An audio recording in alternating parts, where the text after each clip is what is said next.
ఆత్మీయ జీవితంలో మనం ఎదగకపోవడానికి గల కారణాలు ఏంటి? దేవుని యొక్క వాక్యం ఏం సెలవిస్తుంది? దాన్ని గుర్తు చేసుకోవడానికి ప్రయత్నిద్దాం. రోమీయులకు రాసిన పత్రిక 8వ అధ్యాయం 26, 27 వచనాలు శ్రద్ధగా చదివితే మన యొక్క బలహీనతను చూసి దేవుడు మనకు సహాయం చేస్తున్నాడు అని వాక్యం సెలవిస్తుంది.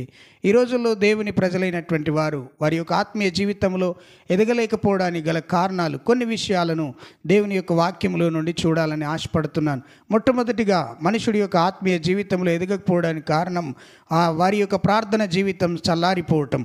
వారి యొక్క ప్రార్థన జీవితంలో వారు ఎదగలేకపోతున్నారు. ప్రతిరోజు కూడా ప్రార్థన చేయాలి, విసుగకుండా ప్రార్థన చేయాలి, నిత్యము ప్రార్థన చేయాలి, అంతేకాకుండా ఎడతెగక ప్రార్థన చేయాలి, అంతేకాకుండా మెలకువగలిగి ప్రార్థన చేయాలి. ఎల్లప్పుడూ నీ ప్రార్థన జీవితంలో నువ్వెప్పుడు కూడా దేవుని కొరకు సిద్ధపడేటువంటి వ్యక్తిగా ఉండాలి.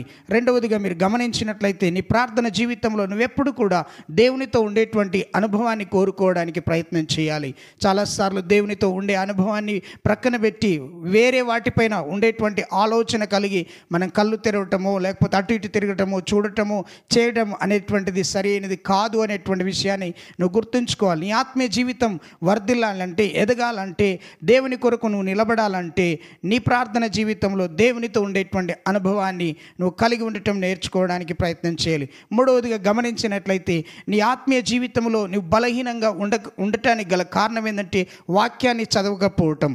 వాక్యము చాలాసార్లు మనము వాక్యాన్ని చదవకుండా ఏదో చెప్పినటువంటి వాక్యాన్ని వినటం, ఎవరో చెప్పినటువంటి వాక్యాన్ని ధ్యానించడానికి నువ్వు ప్రయత్నం చేస్తూ ఉంటావు. అలా కాదు ప్రియులారా. వాక్యం చెప్తా ఉంది, కీర్తన గ్రంథం 1వ అధ్యాయం 2వ వచనం చెప్తా ఉంది, యెహోవా ధర్మశాస్త్రమును దీవారాత్రము ధ్యానించాలి. నువ్వెప్పుడు కూడా వాక్యాన్ని చదవటం నేర్చుకోవాలి. వాక్యములో ఉన్నదాన్ని గ్రహించటం, వాక్యములో ఉన్నదాన్ని ధ్యానించటం, వాక్యానుసారంగా జీవించడానికి మేలుపడేటువంటి వాక్యాన్ని నువ్వు గుర్తించడానికి నువ్వు ప్రయత్నం చేయాలి. యెహోషువ అదే చేశాడు, ఎజ్రా అదే చేశాడు.